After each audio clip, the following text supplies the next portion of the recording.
Cartas de Cristo, Carta 9, leitura comentada por Josi Cardoso. À medida que o impulso egocêntrico diminui gradativamente sua pressão sobre a mente e as emoções, você descobrirá que o riso brota espontaneamente e traz uma maravilhosa sensação de libertação. O efeito ondulante do riso eleva as frequências vibratórias de sua consciência, porque a energia é liberada onde você mais necessita, no seu coração e no seu diafragma, que é o centro das emoções, e também porque o riso vem diretamente da consciência divina. Portanto, riso é divino. O riso é a sua criança interior. Enquanto você lê estas cartas, medita e seus níveis de frequências vibratórias de consciência se elevam, você descobrirá que os velhos padrões mentais já não estão confortáveis em sua mente. Você descobrirá formas de expulsá-los de sua consciência. Conforme você vai elevando-se espiritualmente e deseje cada vez mais desfazer-se dos inconvenientes impulsos humanos egocêntricos, os conflitos em suas sensibilidades se tornarão mais penosos e você pedirá por alívio. Perceberá então que quando se volta para a consciência divina e pede ardentemente por assistência divina, a ajuda vem com certeza. Você se livrará dos pensamentos e reações indesejáveis e descobrirá que o riso se torna cada vez mais espontâneo. Descobrirá também que as tensões são suavizadas e que os pensamentos se tornam mais leves, que suas relações são mais fáceis, mais cuidadosas, muito mais apreciativas, que você está mais consciente da vida em si e de tudo que ela tem a oferecer em visão e experiência. Você desfrutará mais dos prazeres simples da vida, se sentirá menos saturado de desejos, necessitará menos alimento, menos entretenimento, estará mais feliz com a sua própria companhia e, afinal, começará a se alegrar com a sua própria companhia, porque a consciência divina estará infundindo sua consciência humana com seu próprio estado exaltado de bem-estar. Pouco a pouco, você retornará à sua condição de criança que vê o mundo com um olhar feliz e curioso. Isso não é senilidade, é um estado de maior consciência e vivacidade, seja qual for a sua idade. Este é o estado do ser que queria expressar quando disse que, a menos que volte a ser como uma criança, você não poderá entrar no reino dos céus. Na realidade, eu disse que, quando você entra no reino dos céus, torna-se uma criança cheia de deslumbramento e alegria. Eu dei ao mundo estas cartas para que aqueles que as leiam e as absorvam possam finalmente entrar no reino dos céus e alcançar aquele estado de alegria que vem da pureza da mente e da inocência. Exercícios espirituais.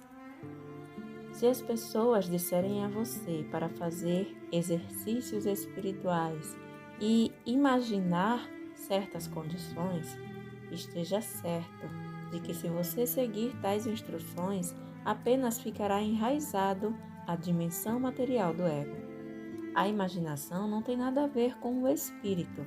A imaginação é o exercício da sua própria consciência humana, que você deveria procurar transcender, elevando-se a níveis superiores da consciência espiritual. Esses níveis não são os da imaginação, e sim os da realidade. Os níveis espirituais normais de frequências de vibração de consciência espiritual. As frequências espirituais são aquelas da consciência espiritual divina e não as da imaginação mental terrena. Portanto, tenha cuidado com aquele que aceita como mestre. Somente a absoluta quietude e o silêncio de sua consciência abrirão a porta para a entrada da consciência divina em sua mente. E isso É o que todo mundo deveria estar buscando. Se você tem sede e necessita beber água, por que imaginar que está à margem de um lago? Vá até o lago e beba um pouco da água pura e refrescante. Digo novamente, a imaginação não é espiritual. É o exercício de sua vontade no seu nível atual de consciência. O racismo. Para você que chegou à compreensão da verdade referente a quem você realmente é, quero falar sobre a preocupação mundial relativa ao racismo. Saiba que as conversas sobre o racismo surgem unicamente do impulso egocêntrico daquelas pessoas que se sentiram desprezadas e rejeitadas por causa de suas diferenças raciais.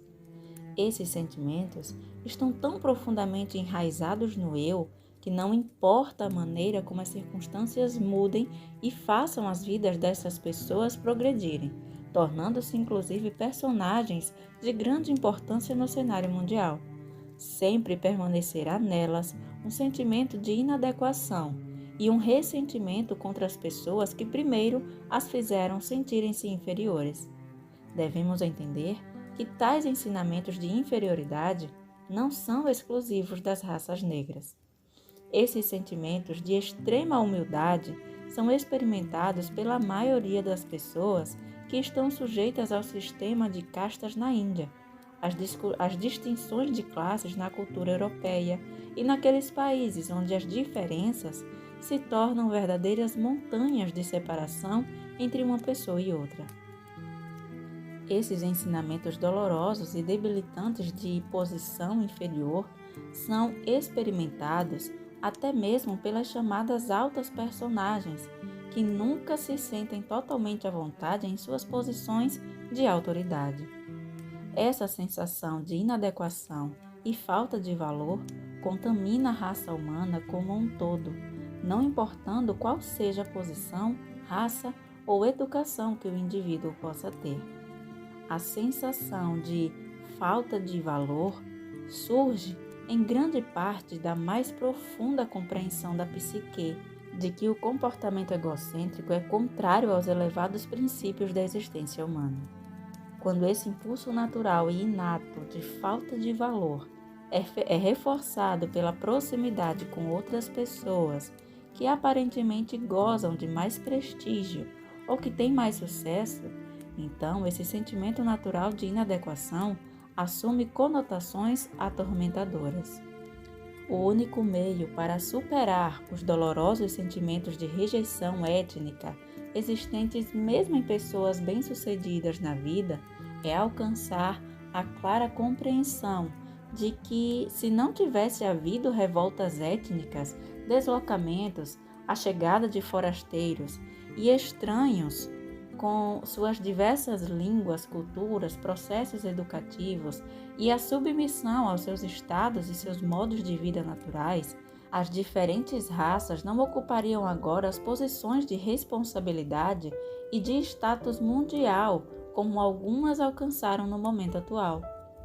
Portanto, o único modo de ação curador e renovador da vida a seguir é o de meditar, ponderar, refletir e pedir luz divina sobre o assunto até que você possa, com toda a honestidade, dizer: Senhor, estou sinceramente feliz e contente por todos aqueles terríveis acontecimentos terem se passado. Por causa deles, hoje eu estou onde estou. Por causa deles, me foi dada a oportunidade de testar e experimentar o alcance da minha resistência, intelecto, emoções e talentos. Posso colocar-me de igual para igual diante das realizações das outras raças. E talvez possa continuar aprendendo como me elevar ainda mais para além dos meus primórdios. Dou graças pela força e inspiração para mostrar minha igualdade básica para com todos os demais. Envio meus pensamentos de amor e gratidão àqueles que há tanto tempo fundaram as bases do meu bem atual. Você também pode refletir a respeito do fato de que era inevitável, segundo as leis da existência, que aqueles que tiveram conexão com o comércio de escravos e outros acontecimentos trágicos, ou que foram responsáveis pela dor e tortura de outros seres humanos, voltariam em uma vida futura como membros das raças oprimidas e sofreriam terrivelmente. Quando nascem nas raças negras, é mais do que provável que essas pessoas sejam vociferantes em suas exigências de igualdade e trato humanitário para com as pessoas negras. Tais pessoas podem inclusive ter sido bisavô ou avô ou seu pai, e pode ser que você agora esteja se perguntando por que a vida tem tratado essas pobres almas assim tão mal. Por outro lado, as pessoas brancas que algemavam as pessoas negras e as mantinham em masmorras, atualmente podem ainda estar criando caos para outros, ocupando em todas as raças os segmentos da sociedade que se rebelam aos gritos contra o passado. Pode até ser um passado que eles mesmos ajudaram a criar. É um fato que as pessoas reencarnam em diferentes classes sociais e em diferentes raças para que a alma possa aprender alguma lição valiosa em sua jornada rumo à consciência crística. Tenha em mente o princípio fundamental da existência. Você mesmo cria os seus amanhãs. Você também traz à existência qualquer coisa que necessite para a sua elevação. Esteja você consciente disso ou não. Ao esforçar-se para conseguir melhorar suas condições de vida, está espontaneamente alcançando níveis superiores de consciência espiritual. Como já disse, a vontade divina é liberar toda a criação da tensão e, portanto, aquelas lições necessárias para elevá-lo em direção à consciência divina se manifestarão em sua experiência. Tanto, perdoe, pois você não tem o verdadeiro conhecimento da viagem de sua alma através dos muitos séculos da existência terrena. Você não tem nenhum conhecimento do que fez em vidas passadas. Perdoe o presente, perdoe o passado e aceite que muitas coisas boas são decorrentes disso. Aprenda a abençoar e amar aqueles que você pensou que causaram mal a você ou aos seus antepassados. E você que atualmente ocupa um corpo e carrega o poder e o privilégio, considere as outras raças e seus problemas e reflita sobre o fato de que você pode, em uma vida futura, ocupar um corpo desfavorecido e vir a conhecer em primeira mão como é nascer com a sensação de ser um cidadão de segunda classe. Reflita também sobre as suas vidas passadas. Pondere o que você possa ter feito ou deixado de fazer para que se encontre na sua situação atual. A verdade sobre o racismo é esta. Cada uma das entidades vivendo sob o sol descendente da consciência divina de uma forma ou de outra. Nas raízes mais profundas de cada ser, todos estão unidos na mesma unicidade. Então, onde estão as diferenças? Elas surgem do desenvolvimento das espécies, da genética, do condicionamento, dos ensinamentos tradicionais, dos costumes, dos hábitos familiares e educacionais, para relacionar-se com os outros e nas diferenças de padrões de pensamento. Não é a cor da pele que os divide. Uma criança pequena de qualquer raça ou cor, pela sua inocência e espontaneidade de autoexpressão, será bem aceita no coração da maioria dos adultos. É a consciência que os divide e que é sentida em cada nível do seu ser, pois todos vocês são, apesar dos corpos materializados, formas de consciência, expressando padrões de consciência e formas de consciência, recebendo padrões de consciências dos outros. A consciência de cada indivíduo é a sua realidade, não a sua pele ou aparência, e é a consciência das pessoas que atrai ou rejeita os demais. Vocês podem ter certeza de que o seu senso de diferença racial somente será superado quando seus padrões de pensamento mentais e emocionais estiverem em harmonia e quando os valores pelos quais escolherem viver diariamente forem os mesmos. Até que chegue esse momento, é inútil que as pessoas se aborreçam umas com as outras devido às diferenças raciais. Elas são próprias da condição humana. Se você quiser ser completamente aceito por outra raça, tem que mudar os seus valores, suas percepções, suas ideias, seus modos de vida e a forma de relacionar-se, a fim de assemelhar-se com as pessoas dessa raça. As diferenças raciais então morrem de morte natural. Se você não está preparado para assumir a consciência da raça a qual deseja unir-se, então reconheça, aceite e respeite com amor as diferenças de consciência. Ninguém tem o direito de exigir que você ignore as diferenças. O mais importante de tudo, escolha os padrões mais elevados que o mundo tem a oferecer. Trabalhe para abraçá-los e utilizá-los, e todas as cores de pele mostrarão uma nova beleza interior, a qual ninguém será capaz de resistir. Então, todas as pessoas de boa vontade se unirão em perfeita harmonia. A aparência física de cada cor mudará e também se revestirá de uma nova beleza interior. Quando estas cartas tiverem sido distribuídas no mundo inteiro e grupos de pessoas se reunirem para viver segundo as leis espirituais da existência, tais grupos perceberão que estão vivendo vidas harmoniosamente protegidas, ainda que possa existir o caos ao redor deles. Por toda parte, aqueles que se reunirem para aprender como entrar e viver na totalidade do ser, a que chamei de o Reino dos Céus, há 2000 anos, descobrirão sem dúvida que suas circunstâncias de vida mudarão. Encorajo-os vivamente a se reunirem aos domingos para conversarem sobre as muitas bênçãos recebidas, agradecerem sinceramente e de todo o coração, levarem suas mentes em louvor daquele que lhe deu o ser. Meditem juntos para que, através de suas mentes, atraiam a consciência divina à consciência mundial, a fim de que a natureza do divino possa, cada vez mais, impregnar a natureza da psique mundial com seu próprio amor transcendente. Estes grupos emitirão uma energia de consciência espiritual que influenciará as energias mentais ao redor. Eu gostaria que recordasse que o mundo não estava numa situação tão perigosa quando as igrejas em todo o planeta se reuniam aos domingos para adorar a Deus. Esse tempo já passou. Vocês não adorarão mais a Deus. Vocês construirão uma forte compreensão da consciência divina universalmente presente. Sua universalidade e a extensão de sua criatividade estarão cada vez mais firmemente enraizadas em suas mentes, por meio do louvor sincero.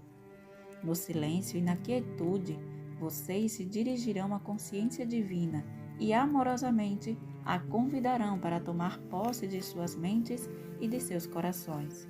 E assim, pouco a pouco, vocês serão unificados e a consciência divina se apossará cada vez mais do mundo tal como era a sua primeira intenção.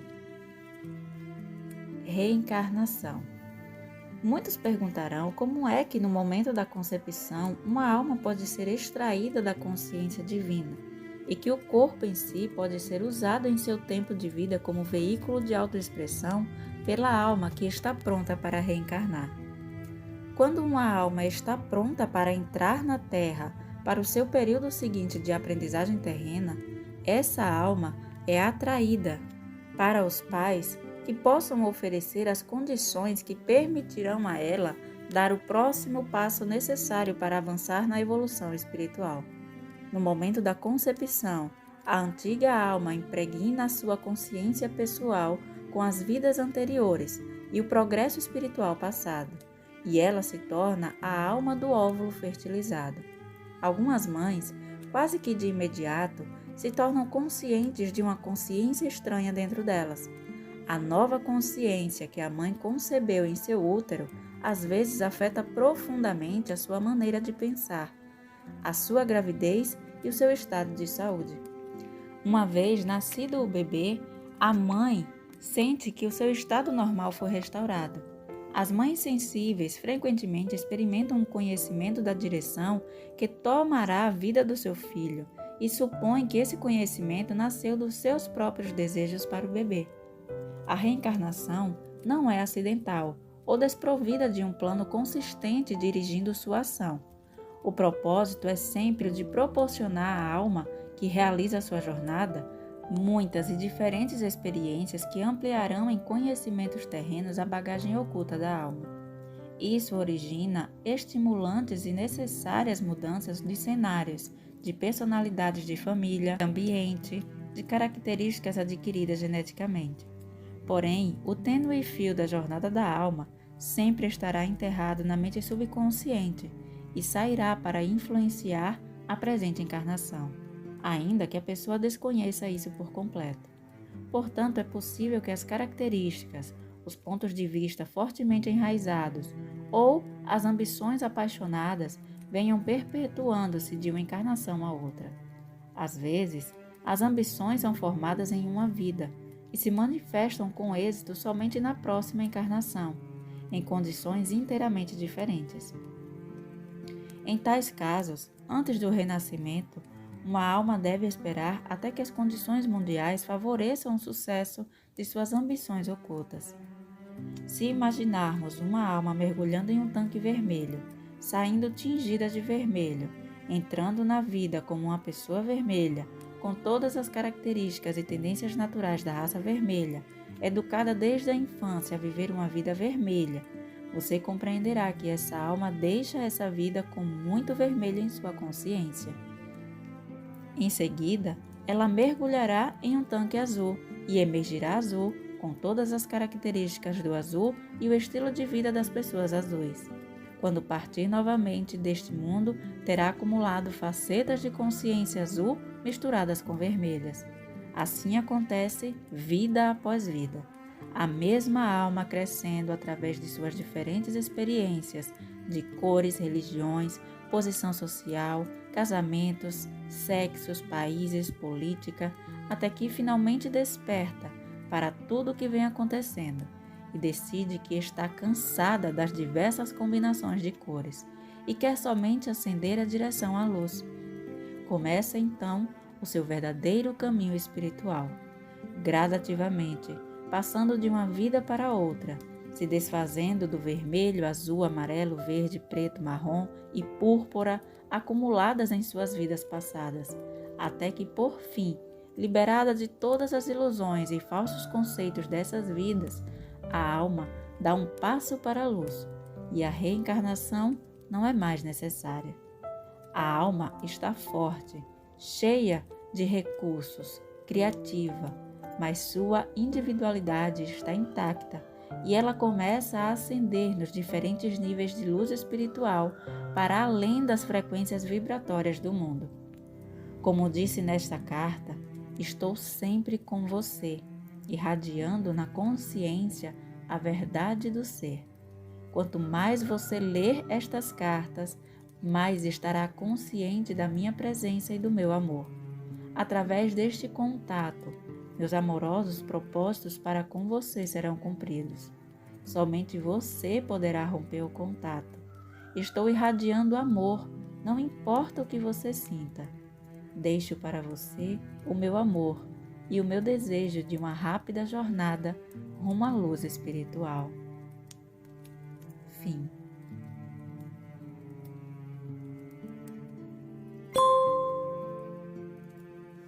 Dando início então aos comentários dessa nossa última carta, chegamos ao fim das cartas de Cristo. Espero que essa leitura tenha sido enriquecedora para você que acompanhou até aqui e que em algum ponto ela tenha transformado aí alguma percepção interior dentro de você.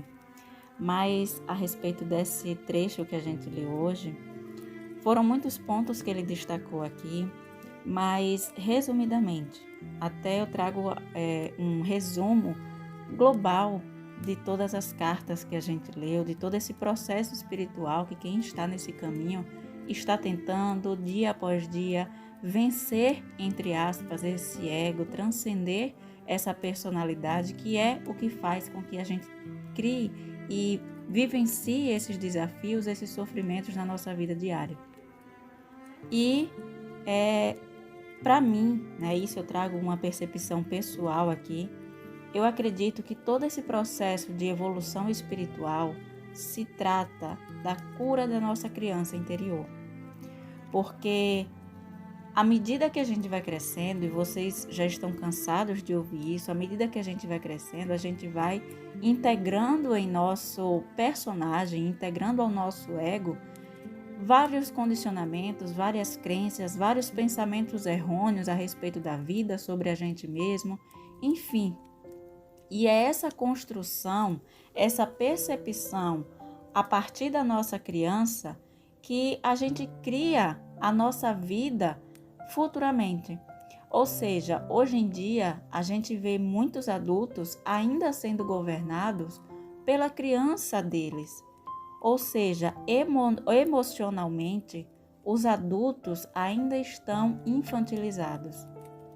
Porque tudo aquilo que a criança, que esse adulto quando criança, nós adultos quando crianças, vivenciamos situações que despertou medos, inseguranças, todos os condicionamentos, as repressões que vivenciou, tudo isso fez com que a gente paralisasse naquela fase da nossa vida.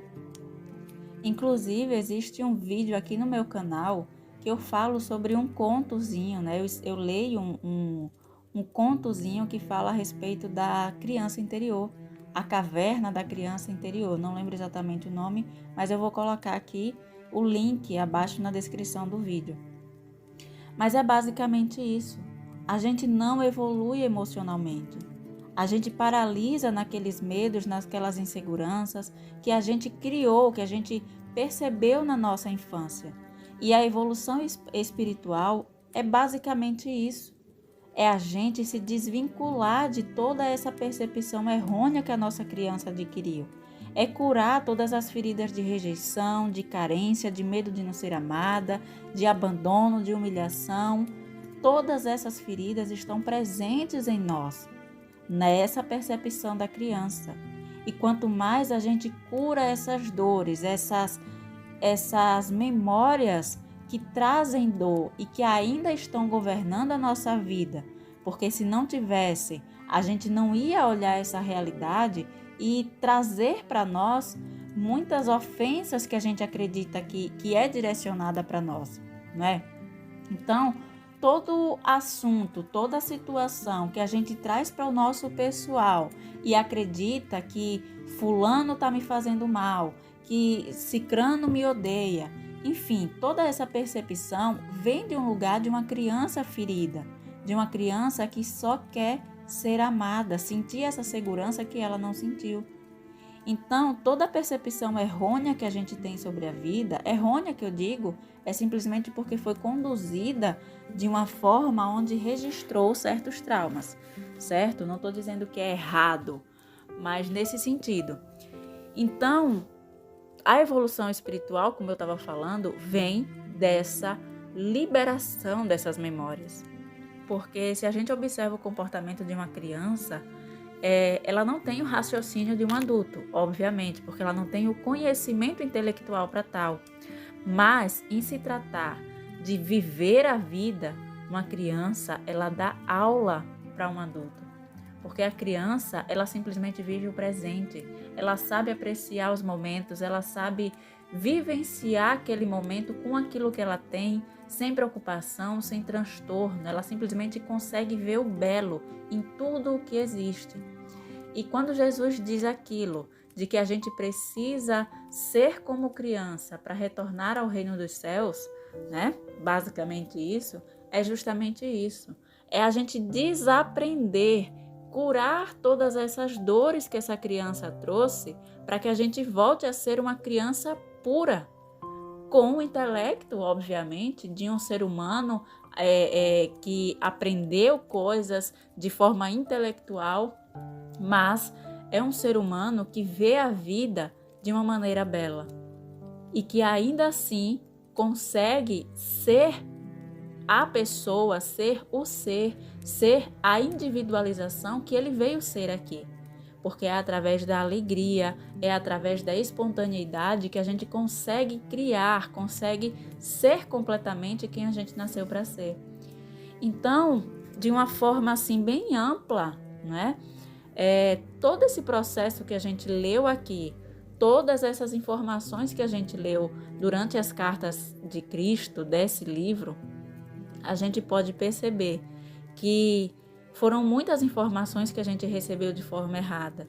Foram muitos condicionamentos, cultura, condicionamentos familiares, religiosos, que fez com que a gente fosse perdendo essa percepção dessa criança interior, além de todas as dores, todos os medos que a gente foi criando na nossa mente, na nossa psique, por conta da criação que a gente teve. E quando eu digo isso, é no sentido de que quando criança, um exemplo prático que eu sempre dou é tipo, a criança vai ao pé da mãe e pede para a mãe brincar com ela. Um exemplo aqui. E a mãe está atarefada com as coisas diárias, né? As coisas da casa e tal, e não pode brincar com a filha naquele momento. Se a mãe não chega para conversar com a filha de uma forma amorosa, para explicar e tal, a filha, e ao invés disso, ela simplesmente grita com a filha para que ela saia dali porque ela está atrapalhando e tal, a criança ela vai captar aquela informação de uma forma muito negativa e vai criar um trauma para aquela criança. A partir dessa simples abordagem mais agressiva, né, a criança vai acabar desenvolvendo um sentimento de que atrapalha, de que é inconveniente, de que dificulta a vida da mãe ou alguma coisa do tipo. E isso vai acarretar na vida adulta, onde ela vai estar sempre trazendo à tona esse sentimento.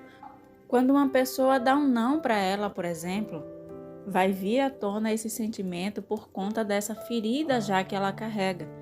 Então, quanto mais a gente trabalha, observa essas emoções que surgem hoje na nossa vida adulta e vai correlacionando com essas informações criadas, né, ingeridas, digamos assim, lá na nossa infância, a gente começa a curar essa criança, a finalmente se libertar dessa dependência do exterior, de precisar de aprovação, de precisar do amor do outro, de precisar da atenção do outro.